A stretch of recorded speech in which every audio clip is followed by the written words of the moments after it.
सतगुरु महाराज की जय, प्राणनाथ प्यारे की जय, कृष्ण कन्हैया लाल की जय।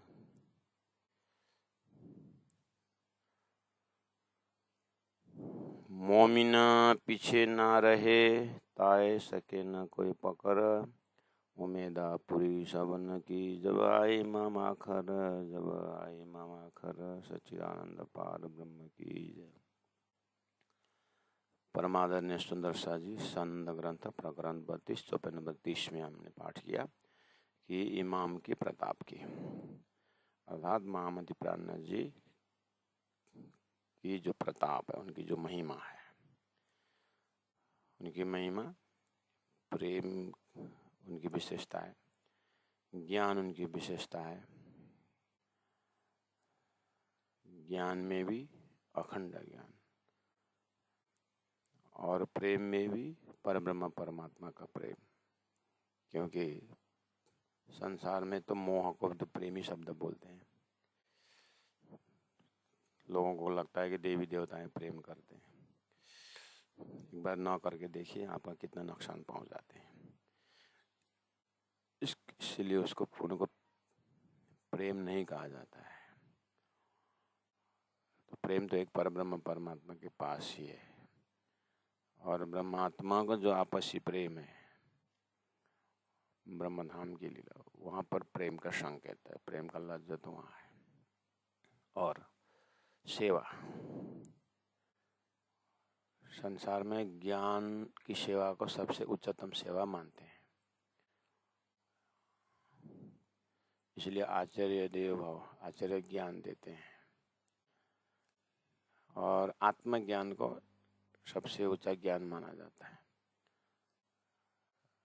लेकिन आत्मा का ज्ञान की सेवा तो ठीक है, लेकिन आत्मा को अखंड मुक्ति की जो सेवा है, वो तो तारतम्य से ही संभव है। आत्मा का अखंड मुक्ति जो है, झूठे जीव को भी अखंड करना, ये तो मामूली सेवा नहीं है। तो ये तो संभव है तारतम्य से। इसलिए तारतम्य लक्ष्य होने से, तारतम्य जीव को महाकारण बताने का ज्ञान होने से, तारतम्य की सेवा अखंड मुक्ति के लिए है। बाकी ज्ञान में कुछ हद तक आत्मा का आनंद देता है, लेकिन परलय को छोड़ करके बाहर का लक्ष्य अन्य ज्ञान में नहीं है। इसलिए तारतम्य की आत्मा का अखंडता की सेवा के लिए अगर कहा जाए तो तारतम्य से ही संभव है। इसलिए चाहे प्रेम की सेवा बोलो, चाहे ज्ञान की सेवा बोलो, चाहे अखंडता की सेवा बोलो, तारतम्य के लक्ष्य में ही सब कुछ दिखाई देता है। तो ऐसा लक्ष्य लेके आने वाला महामति प्राणनाथ जी जब आए इमाम आखर, तो चौपाई नंबर 31 में, बड़े सुख मोमिन ले वहीं। ये इमाम आने से क्या हुआ ना, संसार में महामति प्राणनाथ जी तारतम्य सदगुरु महाराज की तपस्या बीतक से हम श्रवण कर रहे थे। एक प्रकार से बीतक का महत्व भी है। हमें सदगुरु की जो मेहनत के ऊपर बहुत आनंद आ रहा है। सदगुरु आने से क्या हुआ, बड़े सुख मोमिन ले वहीं। परम धाम का लक्ष्य मिलते ही वो आनंद तो मोमिन ही उठा पाते हैं।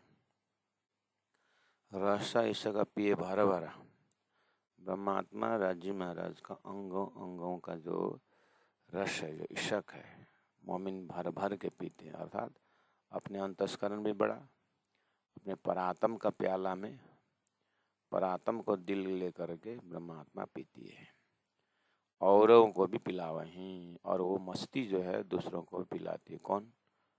ब्रह्मात्मा है। जब आए इमाम आखिर, महामति प्राण जी तारतम बानी सतगुरु महाराज का तारतम महामंत्र तारतम ज्ञान लेके आने से क्या हुआ कि इस तरह से संसार में प्रेम आया। जैसे ही राज्य महाराज ने ब्रह्मात्माओं को 28वां द्वापर में जैसे ही ब्रज के आत्माओं के अंदर शुरता का प्रवेश करवाया तो वो शुरता गोपी रूप में आई। तो राज्य महाराज स्वयं श्री कृष्ण स्वरूप में प्रकट हो गए। तो ये 11 वर्ष 52 दिन जो लीला चली प्रेम की, इसके लिए सब साधु संत भागवत सब ब्रज गोपी बोल रहे हैं। और उसका देखते समय श्री कृष्ण के साथ इन्होंने रस ऐसा पिए भर भर, है कि नहीं। और उसके बाद बंसी बजी रास में गए। देखे तो रास किताब खोल के देखिए या भागवत के रस रास की बात सुनिए तो गोपियों ने कितना मस्ती से प्रेम का रस पीने वाली बात आती है। तो उसको सुन करके कितने उस लीला के बाद भागवत के अंदर से लोगों ने, कितना भक्तों ने, कृष्ण भक्तों ने रस रास का प्रेम इस वजूद से उन्होंने पाया, सुना। बस इसी तरह से अब आई, उसको सुनने वाले में देवचंद्र जी महाराज भी हुए। हम भी तक में श्रवण कर रहे हैं, अभी तो भी तक जगह जगह चल रहा है। तो सदगुरु ने 40 वर्ष तक जैसे ही रसरास के विषय में सुनते गए, लेकिन सदगुरु की एक शंका आया कि रास अखंड कहाँ हो रहा है। बस राज्य ने पता दे दिया कि रास अखंड है, अक्षर के अंतस्करण में है। अक्षर के जो बुद्धि अंतस्करण सबली के महाकार में रास अखंड है। तो रास में कहाँ से आकर के खेले, तो परम धाम का नजर आ गया। तो परम धाम तो अब रस रास का भी क्या हुआ, भंडार हुआ। तो वो चीज जो है सदगुरु को पता चला, उसी से प्राण जी को पता चला था, इंद्रावती आत्मा को पता चला। तो अब इस चीज को प्रचार में आ गया। आते आते क्या पता चला, अच्छा ब्रह्मात्मा के ब्रह्मधाम में प्रेम है, तो तारतम ने यहाँ पर ले आया। राज्य महाराज जी तारतम है, तो तारतम स्वरूप महामति प्राण जी हकी स्वरूप श्री राज्य महाराज स्वयं होकर के अब मोमिनों को पिलाए। अब मोमिन को पिलाए तो मोमिन तो ब्रह्मात्मा ब्रह्म सृष्टि तो मूल मिला गई है। उन्होंने वो जो अपना जो मूल का जो प्रेम है उसको पीने लगे। और अब वो पीते पीते उसी में मस्त हुए। अब इनकी मस्ती को देख करके इंद्रावती आत्मा का, सुंदर भाई आत्मा का, लालदास जी महाराज जैसे इन आत्माओं के मस्ती को देखते हुए और भी इकट्ठा हो गए। तो आप विचार करिए कि श्री पद्मावतीपुरी धाम में तो 5,000 का जमात हो गए। अब उन मोमिनों ने प्रचार करते करते आज ये परमधाम की भक्ति, वो प्रेम कितने उसमें फैला हो गया। इस तरह से आगे भी सुख शीतल करो संसार है, कहने का मतलब औरों को भी पिला वहीं। तो अब जो है बाकी सब परम धाम की भक्ति में लगे हुए। तो अपने आप को देखें आप, अब हाँ, औरों को भी पिला वहीं करके कहते बोलते थे दानी ने।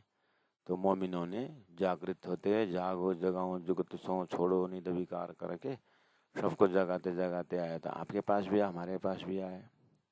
अब हमें उस औरों को भी पिला वहीं करके बोले थे, तो हमारी जीव ने उस प्रेम को पाया। अब वो जीव जो है विष्टा के लायक हो गया या धामधनी के लायक हो गया, चलने दीजिए। तो अब इस शरीर में इतना अभी तक समझ में आ गया, तो अब इधर उधर किए बिना ब्रह्म सृष्टियों के रहने के द्वारा वितक के महामति प्राण जी का उन्होंने को कर्मयोगी भी बने, ज्ञान योगी भी बने, गुरु भक्त भी बने। प्राण जी का जो आचरणों को हृदयंगम करते हुए जैसे आगे बढ़ेंगे, है ना, तो क्या होगा, ब्रह्मात्मा की शुद्धता अधिष्ठात्री भी बन सकते हैं। तो ब्रह्मात्माओं के संगत का ही तो ज्ञान है तारतम। तो परम धाम का हम दावा कर रहे हैं। तो औरों को पिला हुए में अपने कान तक आया कि नहीं आया, तो दूसरों के कान में भी डाल रहे हैं। तो यत्र तत्र परम धाम का ही आनंद चल रहा है। ए सुख कहीं न जावहीं, रही न कछु अंतर। अब ये जो 54-32 में आपने देखा, ये सुख कहा ही ना जाए भाई।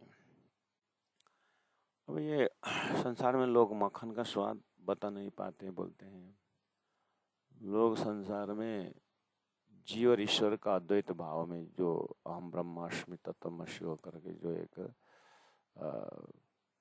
पूर्णमदः पूर्णमिदं बोलते हैं, प्राण जी बोलते हैं तो परवाही वचन बोल रहे हैं। कहाँ का अद्वैत है इनको तो जानकारी नहीं हो रही। अद्वैत तो अक्षरातीत में जो परलय से बाहर है। तो अक्षरातीत के जो प्रेम को अब इंद्रावती आत्मा के हृदय देख रही है, तो मुख से कहा कैसे कहा जाए। संसार में अति दुख भी मुख से नहीं कहा जा सकता, अति सुख भी व्याख्या नहीं किया जाता। तो ये तो महामती प्राणनाथ जी के ही हुक्म से इस अंतस्करण से परम धाम का इतना प्रेम भी व्याख्या तो हुआ कम से कम। लेकिन और भी आगे बोल रहे हैं कि ये तो सुख कहीं न जावे और रही न कछु अंतर। और दूसरी बात है, श्रीराज जी के पास तारतम द्वारा परम नाम इतना मतलब अद्वैत हो गया, कोई अंतर ही नहीं। मोमिन रोहे जाहिर हुए, मोमिन जो ब्रह्मात्माएं हैं वो जाहिर हो गए जब आए इमाम आखिर। महामती प्राणनाथ जी के ज्ञान द्वारा ये जानकारी हुई कि ब्रह्म सृष्टि खेल में आई है, ब्रजलीला रासला करके गई थी तंद्र अवस्था में और फिर जागरणिक ब्रह्मांड में अभी आई है। तो तारतम ज्ञान द्वारा पता था, तारतम ज्ञान ही परमात्मा है, परमात्मा से छुपा हुआ कुछ नहीं है। उन्होंने सारी चीज बता दी कि ब्रजराज होते ही ब्रह्मात्मा आई है और उनके लिए तारतम ज्ञान आया है। तो मोमिन रूहें जाहिर हुए, मोमिन रूहें जाहिर हुए, है ना।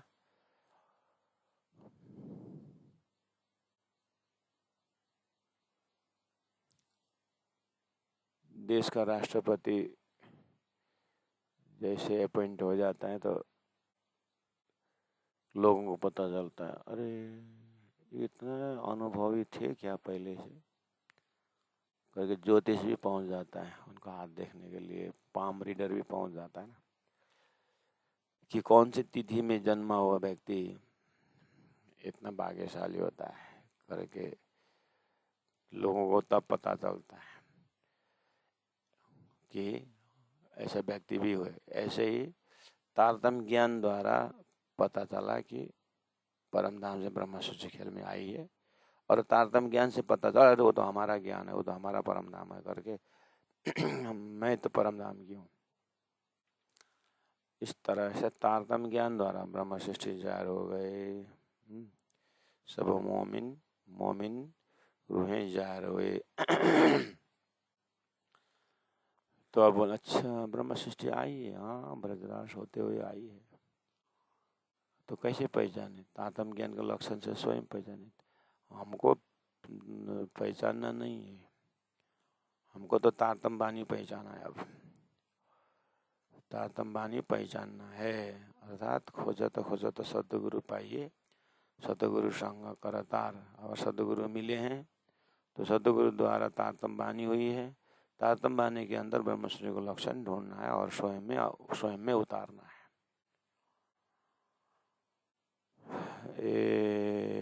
तो स्वयं में उतारेंगे तो पता चलेगा कि मोमिन रूहें जाहिर हुए। जब इमाम आए आकर, सुख आशिकों क्यों कौन जो लेवे माशुका अंदर। ये जो सुन मोमिन टुको वहीं जब आए इमाम आकर, यानी महामती प्राणनाथ जी आने से वास्तव में टुकड़ा टुकड़ा होने की बात थी। तो लोग तो एक आपस में तलवार लेकर टुकड़े टुकड़े हो रहे थे। कोई 14 लोग के भक्ति में ही समर्पित हो रहे थे। वास्तव में टुकड़ा होना, तुम्हारा समर्पित होना कहाँ? ऐसे समर्पित हो जाए कि बार बार संसार में आना ना पड़े, ऐसा समर्पित। वो तो इमाम आने से पता चला कि अच्छा परम धाम में समर्पित होना है, धामधनी के चरण में समर्पित होना है। तो वास्तव में समर्पित होना तो मोमिन ही है, ब्रह्म सृष्टि कर सकते हैं। अब उनको ही कुरान में आशिक करके कहा, धनी को माशूक करके कहा। तो सूखा आशिकों क्यों कहूँ, जो ले माशूका अंधारा। ये पतिव्रता साधन मानो हुआ, तो पतिव्रता साधन मान हुआ तो धामधनी को हृदय में क्या क्या है वो तो पहले ले हक के दिल में, पीछे आए माहे नूर, निशवत का सागर नूर, नीर छिर दधिकृत मधुर सरबर सागर। ये तो राज्य के दिल की बात है। तो ये आशिक, तो मैं दुल्हा मैं दुल्हन, तो दुल्हा के अंदर की बात दुल्हन ना जाने तो कौन जानेगा। इसलिए सुखा आशिक क्यों कौन, जो लेवे माशु का अंदर। राजी महाराज के अंदर से जो आहा प्रेम का रस, आशिक बिना कौन जानता है। धनतारती में अब प्रेमी प्रेमिका आशिक माशुक बोलते थे, कहाँ है ये संबंध करके ढूंढ रहे थे। ये तो परब्रह्म परमात्मा का आशिक ब्रह्म सृष्टि की बात थी। अच्छा,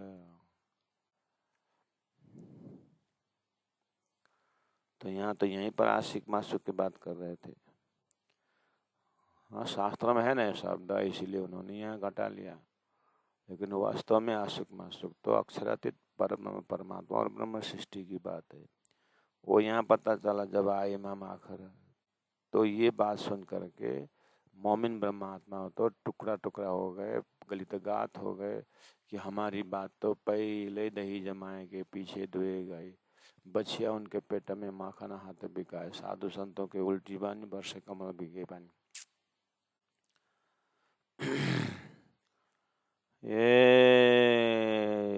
ब्रह्म सृष्टि को पता चला ये मेरी घर की बात शास्त्रों में है और मैंने अपना प्रेम को पाया, खोया हुआ प्रेम पाया करके ब्रह्म सृष्टि सुंदर वै आत्मा गलित गात हुई, ब्रह्म सृष्टि इंद्रावती आत्मा गलित गात हुई, ब्रह्म सृष्टि आशाबाई गलित गात हुई, अपने धाम धनी को प्रेम को अनुभव करते हुए। अब ब्रह्म सृष्टि जगते जाए कि पीछे जहान इन दुनिया की दौड़ी आवे एक दर। तो बहुत से बोल दिए कि पीछे आएंगे, ब्रह्म सृष्टि के बाद ईश्वरी सृष्टि, ईश्वरी सृष्टि के बाद ब्रह्म सृष्टि, ये बारी है। लेकिन अभी ब्रह्म सृष्टि के जमाने में भी जीव ईश्वरी सब आ रहे हैं। तो पीछे जैसे ही ब्रह्म सृष्टि का, अभी तो धान में पानी डालने जैसे ही है, ब्रह्म सृष्टि के लिए है, अब आ रहे हैं। तो प्राणनाथ जी का भविष्यवाणी को अगर देखेंगे तो 1736 में ये हो रहा है, तो आ रहे हैं। पीछे जहान दुनी की दौड़ी आवे एक दर, तब तो सुख सागर हुआ, जब आए इमाम आखिर तब तो सुख सागर हुआ। हमें जब कुछ मेला में जाते हैं तो जागृत आत्मा खूब आनंद लेते हैं। क्यों? सब कोई सेवा कर रहे हैं, कोई भोजन खिला रहे हैं, कोई पिला रहा है, ऐसा लगता है कि प्रेम का प्रवाह चल रहा है। इसलिए तो परमात्मा ने मेला भंडारा दिया, इसलिए तो परमात्मा ने वितक दिया हुआ है, इसलिए तो परमात्मा ने वार्षिक महोत्सव दिया है। क्यों? राज्य के नाम पर इकट्ठे होंगे, वहाँ पर भंडारा देने वाले दे रहे हैं, सेवा देने वाले दे रहे हैं, सेवा करने वाले कर रहे हैं, शारीरिक सेवा, मानसिक सेवा, बौद्धिक सेवा। गुरुजन आश्रम में बैठ करके प्रवचन दे रहे हैं, उन्हें राज्य के विषय में बोल रहे हैं, और सुनने वाले राज राज पीऊ पीऊ करके उनकी बात सुन रहे हैं। तो मेला हो रहा है ना? नहीं हो रहा है। तब तो सुख का सागर हुआ, तभी तो सुख का सागर हुआ, आनंद का लहर। तो इंद्रावती आत्मा के हृदय तो ऐसा बोलता है। अब हमारा हृदय कितना साक्षी देता है, होना चाहे तो ऐसा ही। अपने घर की बातें सुन करके, घर का प्रेम सुन करके, राज्य के दिल का बात सुन करके संबंधी तो तड़प जाते हैं, और बिना संबंधी है तो संसार में भी तो निशावर सागर का कितना बड़ा रोल है। बैठा हुआ है नेपाल में, लड़का पास हो गया अमेरिका में, वैसे तो हजारों लोग उस कॉलेज से पास हो गए, हम किसी को भी नहीं जानते। अपने लड़का को जानते हैं कि वो फर्स्ट डिवीजन आ गया। तो यहाँ घर में भंडारा, नेपाल में भंडारा होता है, भारत में भंडारा होता है। पास हो अमेरिका में, बीच में ना तार है ना कुछ है, क्या है? दिल है। तेरे बीच बाट घाट न कोई, एक प्रेम है। तो ब्रह्म सृष्टि इसी सूत्र से समझे, ब्रह्म सृष्टि परम धाम की। राजी महाराज का दिल की बातें पता चला, अब तब तो सुख सागर हुआ। सब आत्माओं राज राज पीओपी बोलता है। देश के कोई भी क्षेत्र में जागृत आत्मा इस तरह से जहाँ भी जाओ उनका आनंद ही आनंद होता है। उनके लिए कोई जाति का बंधन, उनके लिए कोई बंधन नहीं रहता है। वो प्रेम ही प्रेम। प्रेम के दर्शन प्रेम के परशन, दिन दिन ध्यान लगाता हूँ। 14 तबक हुई कजा, 14 नंबर 35। 14 तबक हुई कजा, 14 लोक में जीवों का निर्णय हो गया। क्या निर्णय हो रहा? ब्रह्म सृष्टि के लिए खेल बना तो जड़ चेतन उत्पन्न हुआ और चेतन ईश्वर को भजन कर रहा है, कर्म उपासना ज्ञान विज्ञान करके वेदों में बताया अनुसार, पैसा वाला पैगंबर ने बताया अनुसार शरीयत तरीकत हकीकत करके बोल रहे थे। तो उनकी तपस्या का फल ये था, उनको तपस्या जीवों को करवा इसीलिए रहे थे कि ब्रह्म सृष्टि परम धाम से आ रहे हैं तो उनको पात्र बने। क्योंकि ब्रह्म सृष्टि आकर तो जीव में बैठ करके देखना पड़ेगा ना खेल। तो ये भविष्यवाणी अनुसार जीव तपस्या कर रहे थे तो ब्रह्म सृष्टि आ गए, परम धाम की भक्ति भी आई। अब परम धाम को भक्ति दे करके अभी तक इनकी जो तपस्या वो सफल हो जाएगा, मोक्ष प्रदान हो जाएगा। वो कजा, वो निर्णय 14 तबक हुई कजा, उनका निर्णय हो गया। एक जरा न रही कुफर, कुफर मतलब धोखा। अब कोई धोखा नहीं रहेगा, उनके तपस्या का फल लग गया। इसमें कोई शंका उपशंका नहीं, इसमें धोखा नहीं, ये पक्की बात है। अब उनको मोक्ष मिलने वाला, बस आना पड़ेगा तारतम को समझना पड़ेगा। लेकिन अब तारतम गारंटी है कि परम धाम मतलब मोक्ष का सुख देगा। सो साफ हुए साफ केशव को। अब सबके दिल में जो शंका रूपी दुश्मन था या शंका रूपी जो एक महिला था, अब कोई शंका करने की जरूरत नहीं। अब हृदय साफ हो गया इनका। जब आए माम आखर, तारतम बानी आने से, महामती प्रार्थना जी आने से, सदगुरु आने से, तारतम आने से ऐसा हुआ कि कोई किसी के हृदय में कोई गंदा महिला नहीं है। तो साफ हुए सब अपनी शंका हो गए, लक्ष्यवान हो गए, निर्मल हो गए। महाराज निर्मल हो गए आप बोलते हो, लेकिन सुंदर साथ आपस में झगड़ा करते, ईर्ष्या करते।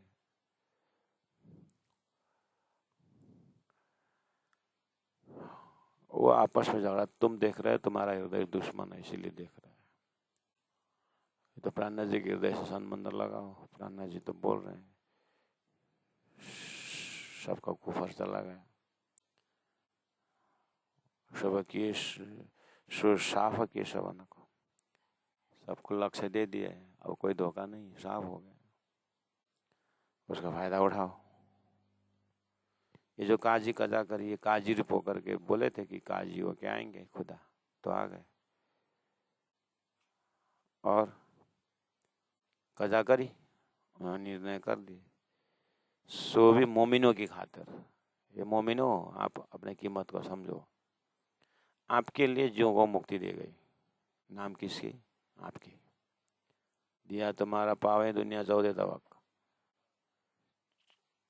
14 लोक के आत्माओं को ब्रह्म सृष्टि के वास्ते उनको मुक्ति दे गई। मतलब ब्रह्म सृष्टि की कीमत बढ़ा ना उसमें से। औरों पाया मोमिनो बरकत है। औरों ने तो मोमिन की बरकत से पाया, मोमिन की ताकत से पाया। जब आई इमाम आखा था तो जैसा बोला था कि यत पूजा प्रभावे न जीव सृष्टि उदाहरण, जिसके पूजा की पद्धति से उनकी मुक्ति होगी करके बोला था तो हो गया वो। और पाया मोमिन बरकत है, बरकत में ताकत, मोमिन की ताकत से सबके कल्याण हो गए। जब आए इमाम आखिर बेचुन बेचगुन बेछबी है बेनिमुन क्यों करा। सो जाहिर हुआ सबना को जब आए इमाम आकर। इन शब्दों का अर्थ लग गया। बेचुन क्या है, बेचगुन क्या है, साकार क्या है, निराकार क्या है, शुद्ध साकार क्या है, देवता क्या है, देवी क्या है, माया क्या है, प्रकृति क्या है, इन सब का अर्थ लग गया मोमिन आने से। पहले खाली शब्द ही था, ये अर्थ लग गया। कैसे कैसे मतलब ऐसे, ये बेचुन चीना ही नहीं है, परमात्मा का चीना नहीं है करके बोलते थे। कुरान में बेचुन का अर्थ है मैं जिस खुदा को देख के आया हूँ, जुल्फ़िकार जिनसे बात हो गई, वो और जो वहाँ पर सखियाँ थी, जोए था, हौज कौसर था, वो सच्चिदानंदमय धाम का ना यहाँ समझाने के लिए कोई चिन्ह नहीं है, वो बेचुन है। मतलब यहाँ का कोई भी प्रकृति का कोई भी चीज़ उस चिन्ह को, उस लक्षण को बता नहीं पाता हूँ, क्योंकि ये सारा का सारा सपना है और वो जागृत है। इसलिए उन्होंने बेचुन शब्द प्रयोग किया था। वो उसको आद्योपान तो किसी ने देखा नहीं, बस परमात्मा बेचुन है, कोई चीन ही नहीं पहुँचता है। बोले चीन ही नहीं पहुँचता है इसका मतलब वो निराकार है, ऐसा नहीं है। जैसे वेद में भी तो है, दिव्यो ही अमूर्त पुरुष, बोला अमूर्त मतलब मूर्ति नहीं, मूर्ति नहीं बोला तो लोग निराकार बोलते हैं, क्योंकि ये तो सपना के जीव था, सपना के लिए निंद्रा तो आकार नहीं है, इसलिए निराकार बोलती है। सपना से उत्पन्न बुद्धि को, बुद्धि के महाकार में निराकार है। मेरे सपना के जितने भी साथी हैं उनके लिए तो निंद्रा ही है, लेकिन मेरे सोया हुआ शुद्ध साकार तो देखते नहीं। इसलिए संसार में साकार या साकार 14 लोक का, निराकार पंचम श्रेष्ठ समष्टि का, साकार निराकार में जीवन बिताए और झगड़े कटे मरे, जो भी हुआ वही हुआ, शास्त्रार्थ हुआ ब्रह्म को निराकार सिद्ध करने के लिए। वैदिक परंपरा में ऐसे कते परंपरा में भी खुदा को लेकर के बेचुन बोलते हैं। बेचगुन मतलब उनका कोई गुण नहीं है। गुण नहीं मतलब मायावी गुण नहीं है, ब्रह्म गुण तो है ना, अब ये भी उनको पता नहीं चला। लेकिन इमाम आया आखिर इमाम मोहम्मद प्राण जाने के बाद बता दिया, वो बेचगुन मतलब प्राकृतिक गुण युक्त नहीं है, वो गुणातीत है। इसका मतलब गुण नहीं, ऐसी बात नहीं, मायावी गुण नहीं है, दिव्य गुण तो है। बेछवि, छवि नहीं है, छवि नहीं माने मतलब उनकी छवि को वर्णन करने के लिए धरती में कोई उसके बराबर छवि नहीं। वो इतना सुंदर है, इतना अखंड है, इतना शाश्वत है कि संसार का ये आज जन्म कल मरा प्रलय के अंदर आने वाला ये क्षर ब्रह्मांड का कोई छवि वहां तक कंपैरिजन के लिए पहुंचते ही नहीं। बेछवि कहने का मतलब उनका छवि को यहाँ से दिखता नहीं, यहाँ का कोई कंपैरिजन होता नहीं। स्वप्नावत ब्रह्मांड है ये, इसलिए जागृत में जो राजी महाराज है उनका जो है छवि न हो, ऐसी बात नहीं है बेनिमुन क्यों करा, बेनिमुन नमूना कोई नहीं पहुंचता, मतलब माया का नमूना वहां नहीं है, लेकिन जो मैंने आत्मा से देखा वो तो है, लेकिन मैं उसको ध्यान से जो देखा, यहाँ से कोई पकड़ करके ऐसा है करके बताने में यहाँ कोई भी तत्व अखंड नहीं है, कोई भी तत्व निर्विकार नहीं है, ये तो माया का है, इसीलिए ये बराबर नहीं, वो तो सच्चिदानंद स्वरूप है। तो इसका अर्थ है जिस तरह से मोहम्मद प्राण जी ने किया, हमने बताया, तो यहाँ क्या बोल रहे हैं, बेचन बेचगुन बेछवि है बेनिम क्यों करा, क्यों ये शब्द प्रयोग किया है, इसके लोगों को पता ही नहीं चला। लेकिन अब मैंने जैसे बताया वैसे प्राण जी ने जो बताया वही मैंने आपको बताया कि सो जाहिर हुआ सवना को, अभी जाहिर हुआ ना, अभी अपने हृदय में जाहिर होगा जब हमने बताया। ये तो अक्षरातीत परब्रह्म परमात्मा के लिए शुद्ध साकार है। अब आपके दिल दिमाग में बिना तारतम हो तो आपके पास साकार रहता है या तो निराकार रहता है, बिना तारतम। तो निराकार मतलब शून्य, तो उसको भी तो बात मिलेगी ना, हाँ बेचों को चिन्ह नहीं, निराकार का कोई चिन्ह नहीं होता है, निराकार का कोई नमूना नहीं होता है, तो हाँ मिल गया लक्षण। ब्रह्म का लक्षण ऐसा, ये जीव की बुद्धि है, इसी बुद्धि से परेशान रहते हैं। तो ये साकार कैसे होता है निराकार से बोल के ये प्रश्न आए नहीं धरती में। तो चिदादित्यम किशोरांगम परे धाम ने विराज। फिर बोलते हैं कई जगह कि ब्रह्म इस तरह से आकारवान है, अविनाशी है। तो फैसला नहीं हो पाया था, काजी आकर के कजा कर दिया। अर्थात महामती प्राणनाथ जी स्वयंराज जी महाराज आकर के बता दिए कि सो जाहिर हुआ सबना को, सबको पता चल गया कि जब आए इमाम आखर। ऐसे बोलते बोलते कहाँ तक गए कि शेहरक से हक नजीक बोल दिया। शेहरक मतलब प्राण नली से भी नजदीक है। कुरान में बोला है कि मैंने खुदा को इतना करीब से देखा ना, क्या बताऊं, प्राण नली से भी नजदीक देखा करके बोला। प्राण नली से भी नजदीक तो एक समझाने के लिए, यहाँ पर प्राण नली से, मौत प्राण नली के पास कितने दूर है? प्राण नली ही दबा दिया तो मौत तो वहीं पर है।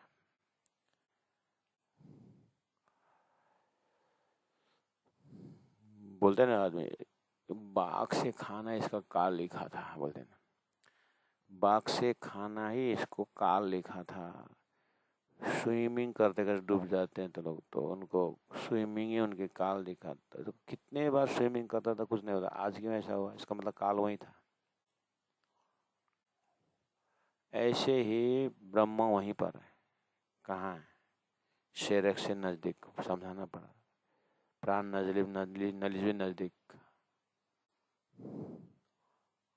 हम जब सो जाते हैं तो नींद में जाने से पता नहीं चलता है कि हम सपना में जाएंगे, जहाँ भी जाएं, लेकिन है तो पलंग वहीं पर, लेकिन जागृत में पता नहीं चल, सपना में पता नहीं चलता है।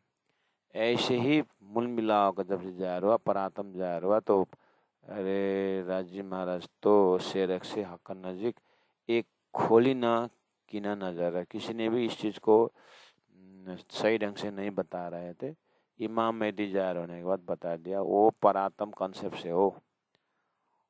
जैसे आप सपना देखते हो, सपना में भूल गए, इसी तरह राजी महाराज ने मूल मिला रख करके फरामोशी डाल करके सपना में आपका सुरता ले आया, और सुरता यहाँ भूल गई, लेकिन सुरता को जगह तारतम आया।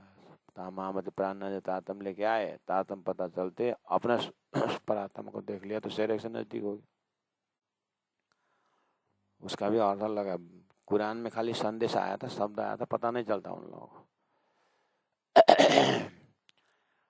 वो इमाम जाहिर होने से पता चला कि शेरक से हक नजीक सो पट उड़ाए जा रहे के। इस तरह से जो अज्ञान का पर्दा था, शरीर संसार व्यवहार ही बोलते थे, ये क्यों उत्पन्न हुआ, उसको कारण बताने से शरीर का मोह छूट गया, 14 लोग का मोह छूट गया, और एक ही बचा क्या?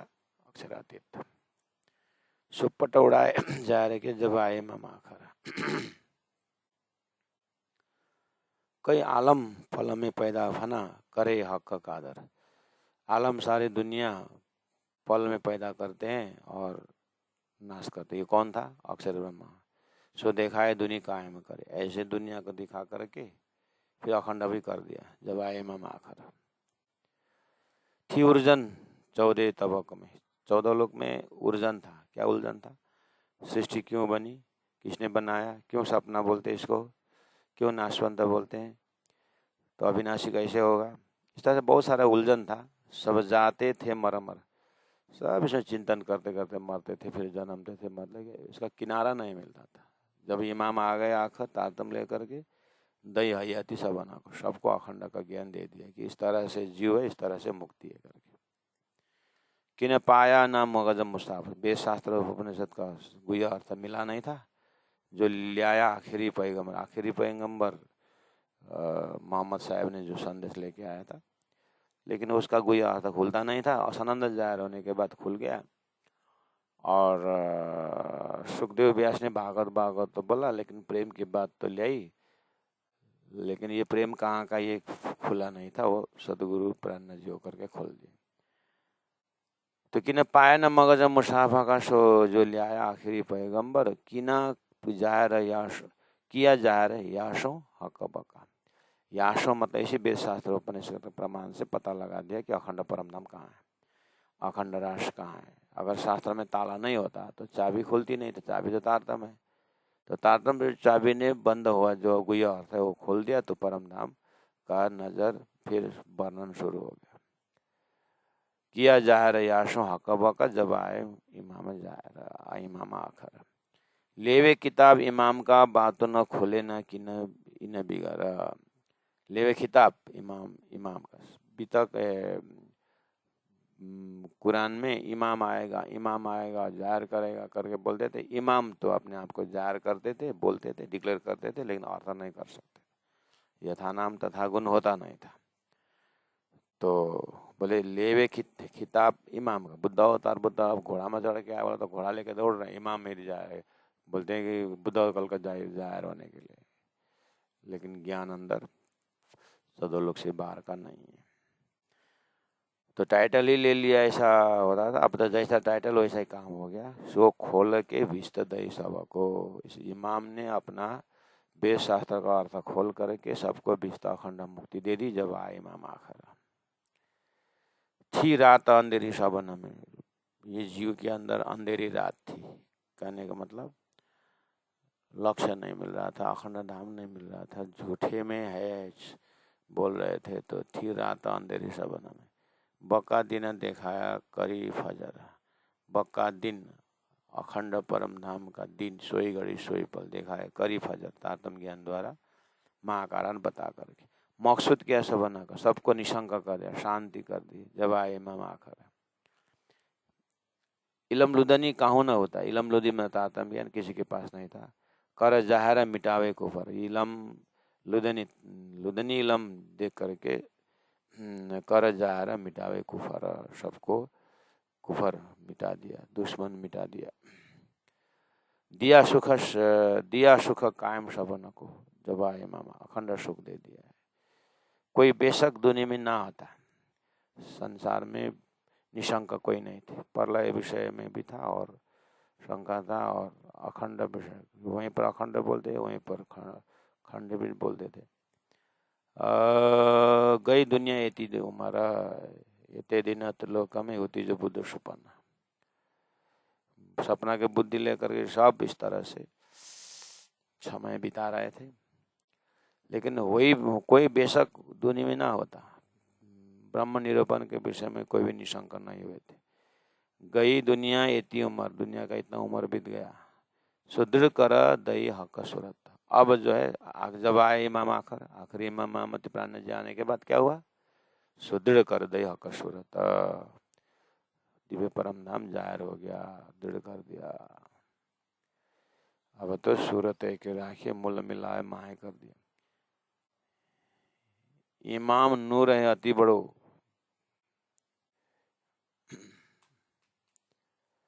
यहाँ से ऊपर नहीं जा रहा है।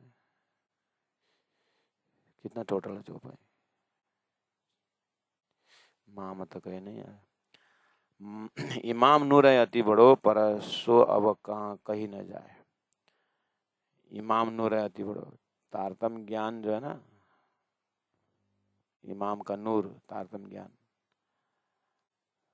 तारतम का प्रकाश अति बड़ो। पाताल से परम धाम राज्य के हृदय, पर ब्रह्म के हृदय के बाद सब पता लगाता है।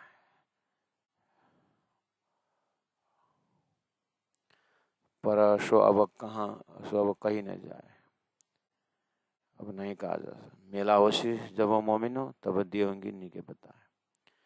मेला होशी जब वो मोमिन हो, 1736 का है। बहुत से बोल रहे मेला होशी जब 6 साल मिलेंगे। अभी तो शाकुंडल को, शाकुमार को संदेश दिया जा रहा है, और शाकुंडल उधर सदगुरु ने संकेत किए थे शाकुंडल मिलने वाला है। और अभी तो लालदास केशवदासी आ रहे हैं, अब उधर नूर मोहम्मद जान मोहम्मद भी आने वाला है। जब सब इकट्ठा हो जाएंगे ना पन्ना में, प्राणा जी देख रहे हैं कहीं ना कहीं तो इकट्ठा होना ही है। तो जब मेला होशी, जब मोमिनो ब्रह्मात्माओं की जब यहाँ पर वो मुलाकात होगी, तब देवंगी नी के बताए। उस समय में मैं अच्छी तरह से बता के दूंगा, तो उस समय में अच्छी तरह से बता के दूंगा। बहुत से बोले थे अच्छा मेला होशी हो गया था। 1740 में जामनगर रामनगर पहुंचे और परिक्रमा अवतरण होना शुरू हो गया। और उसके बाद पन्ना पहुँचे तो फिर वो परमधाम वर्णन हुआ। खिलावत है, परिक्रमा है, सागर है, श्रृंगार है, सिंधी है, पूरा परम नाम बता दिए प्यारे सुंदर से। वही चीज तारतम्य वाणी में है। और आपके हृदय में रास प्रकाश चतुर्थ कलश संपूर्ण ग्रंथ है आपके पास। आपके पास खिलावत है, परिक्रमा है, सागर है, श्रृंगार है। तो आप अब हम क्या करें? अब धन्य का ही अच्छा। इससे क्या हुआ? इतना जान करके आपको क्या हुआ? तारतम्य वाणी का महत्व समझ में आया, महामति प्राण जी का महत्व समझ में आया। तो जितना जितना जानते जाएंगे उतना उतना प्राण जी प्रति हमें दृढ़ विश्वास बढ़ेगा। प्राण जी के प्रति दृढ़ विश्वास, श्रद्धा बढ़ेगी, भक्ति बढ़ेगी। जितना गहराई में पहचान करेंगे उतना प्रेम बढ़ेगा। तो नित्य नित्य नौले रंगा हो जाएगा। यही फायदा है। इसीलिए ये तो प्राण जी ने सानंद में बता दिया। अब कुरान ही खोल करके भविष्य मिलने वालों को तो और नाचते हैं। पुरानी खोल करके जब परमधाम की बातें मिलती हैं उन लोगों को लक्षण, तो वो नाच उठते हैं। अरे धनी ने कलाम अल्लाह याद दी, शास्त्र पुराण याद, वेद ये सुख मोमिन ले करसना का भेद। ये तो मोमिन ही लेंगे ऐसा तो करके स्वयं जो वो घटना अपने ऊपर घट जाती है तो ऐसे मोमिन नाचते भी हैं, उछलते भी, खुशी से मस्त रहते हैं। उनको संसार से कोई मतलब नहीं रहता। मतलब नहीं रहता मतलब कौन उसको निंदा कर रहे हैं कि कौन उनको खींच रहे हैं, कोई क्या, कोई मतलब नहीं। वो तो परम धाम की भूमि का आनंद आनंद रमते रहते हैं। इमाम नूर है अति बड़ो, इमाम नूर है अति बड़ो, पर सो अब कहाँ कहीं न जाए, सो अब कहीं न जाए। मेला वशी जब मोमिनो, मेला वशी जब मोमिनो, तब देवंगिनी के बताए, तब देवंगिनी के बताए। बोलो श्री प्राणनाथ प्यारे की जय।